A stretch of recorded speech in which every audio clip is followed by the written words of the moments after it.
स्वागत है आपका भीम न्यूज इंडिया, देश के सबसे प्रमुख और विश्वसनीय चैनल में। आप देख रहे हैं भीम न्यूज इंडिया। नमस्कार, मैं आपके साथ हूं। आइए जानते हैं आज की ताजा अपडेट्स। देश और दुनिया में क्या चल रहा है उसकी पूरी जानकारी लेकर हाजिर हैं। सबसे पहले बात करते हैं आज के मुख्य समाचार की। कांग्रेस नेता प्रियंका गांधी ने आज संसद में राजनाथ सिंह, अमित शाह और प्रधानमंत्री नरेंद्र मोदी को घेरा। पूछा कि पहलगांव हमले में 26 निर्दोष लोगों का दोषी कौन। आप देख रहे हैं भीम न्यूज इंडिया। मैं हूं आपका दोस्त विनय कुमार सिंघल। यदि आप हमारे चैनल पर नए हैं तो प्लीज़ हमारे चैनल को यूट्यूब पर सब्सक्राइब कर हमारी मदद कर सकते हैं। भीम न्यूज इंडिया के फेसबुक पेज और ट्विटर के पेज को भी आप फॉलो कर सकते हैं। देखिए प्रियंका गांधी ने संसद में आज क्या कुछ कहा। भीम न्यूज इंडिया की रिपोर्ट। सबसे पहले मैं उन सैनिकों, उन जवानों, उन अफसरों को नमन करना चाहती हूँ जो हमारे देश के रेगिस्तानों में, हमारे देश के घने जंगलों में, बर्फीले पहाड़ियों पे हमारी देश की रक्षा करते हैं, जो हर पल देश के लिए अपनी जान देने के लिए तैयार रहते हैं। 1948 से लेकर अब तक, जब से पाकिस्तानी रेडर्स ने कश्मीर पे हमला किया, तब से लेकर अब तक हमारी देश की अखंडता की रक्षा करने में उनका बड़ा योगदान है। हमारी आज़ादी अहिंसा के आंदोलन से हासिल हुई, लेकिन जैसे मैंने कहा, उसको कायम रखने के लिए हमारी सेना का बहुत बड़ा योगदान है। अध्यक्ष महोदय, कल मैं सदन में बैठी हुई सबके भाषण सुन रही थी। आदरणीय रक्षा मंत्री महोदय ने बोला, सत्ता पक्ष के कई मंत्रियों ने बोला। 1 घंटे का रक्षा मंत्री जी का लंबा भाषण था। सुनते सुनते एक बात मुझे बहुत खटक रही थी। उसके बाद जब दूसरे भाषण भी सुने आपके सत्ता पक्ष के, तब भी ये बात बार बार मेरे मन में आ रही थी कि सारी बातें कर ली, ऑपरेशन सिंदूर की बात कर ली, आतंकवाद की बात कर ली, देश की रक्षा की बात कर ली, इतिहास का पाठ भी पढ़ा दिया, लेकिन एक बात छूट गई। उस दिन 22 अप्रैल 2025 को जब 26 देशवासियों को अपने परिवार के सदस्यों के सामने खुलेआम मारा गया,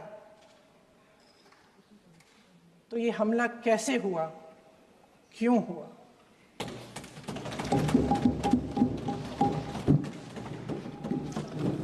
अध्यक्ष महोदय, ये लोग बैसारन वैली में, पहलगाम के पास कश्मीर में क्या कर रहे थे? आजकल पब्लिसिटी का दौर है, प्रचार का ज़माना है। कुछ समय से हमारी सरकार ये प्रचार कर रही थी कि कश्मीर में आतंकवाद ख़त्म हो गया है, कि कश्मीर में शांति है, अमन चैन है। प्रधानमंत्री जी ने खूब भाषण दिए, देशवासियों को कहा कि चलिए कश्मीर चलिए, सैर करिए। कई बार मैंने ये भी देखा मीडिया पर, टीवी पर, कि कश्मीर जाइए, ज़मीन खरीदिए, अब वहाँ अमन चैन है, शांति का वातावरण है। इसी बीच शुभम द्विवेदी, एक कानपुर के नौजवान, और उनके पूरे परिवार ने तय किया कि वो कश्मीर जाएंगे। शुभम द्विवेदी की 6 महीने पहले शादी हुई थी। उसकी पत्नी ने कहा कि उनके बीच एक ऐसा रिश्ता था, प्रेम और दोस्ती का ऐसा रिश्ता था कि वो एक दूसरे को बच्चों की तरह हंसाते थे।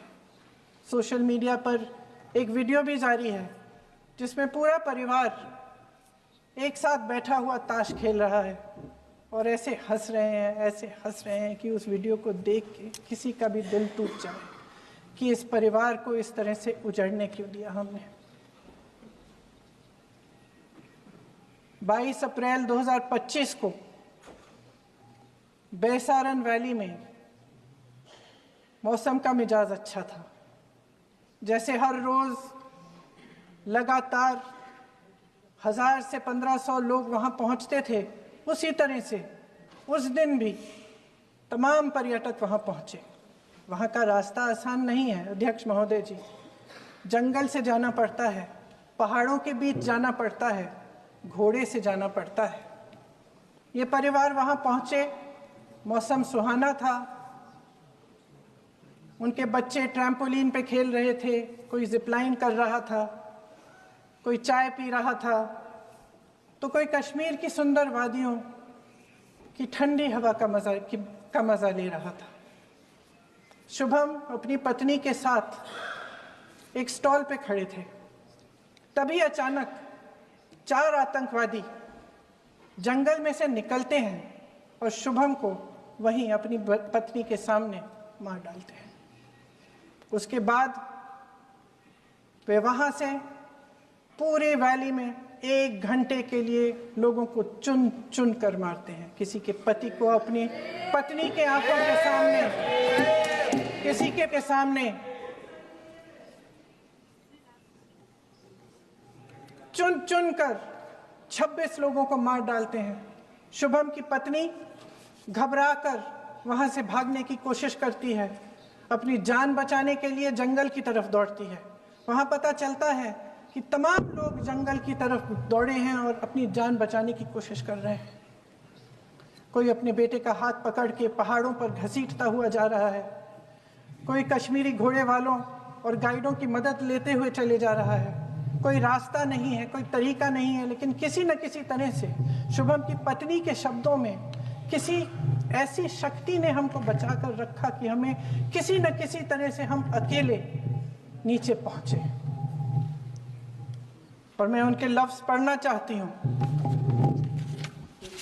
क्योंकि उन्होंने कहा कि इस पूरे समय जब 1 घंटे के लिए चुन चुन कर भारतीय नागरिकों को मारा जा रहा था, इस पूरे समय उसे एक सुरक्षाकर्मी नहीं दिखा, एक सैनिक नहीं दिखा।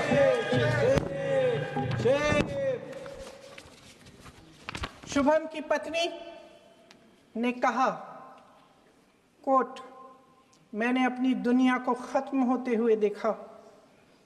अपनी आंखों के सामने एक सिक्योरिटी गार्ड नहीं था। मैं ये कह सकती हूं कि देश ने, सरकार ने हमें वहां पे अनाथ छोड़ दिया था। सिक्योरिटी क्यों नहीं थी वहां? वहां पे एक सैनिक क्यों नहीं दिखा? क्या सरकार को मालूम नहीं था कि यहां रोज 1000 से 1500 पर्यटक जाते हैं?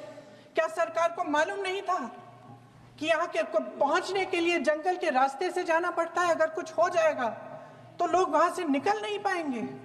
एक चिकित्सा का इंतजाम नहीं था, फर्स्ट एड का इंतजाम नहीं था, कोई इंतजाम नहीं था, ना सुरक्षा का ना फर्स्ट एड का। इन लोगों को भगवान भरोसे छोड़ दिया गया। ये लोग वहां पे इस सरकार के भरोसे गए और इस सरकार ने उन्हें भगवान भरोसे छोड़ दिया।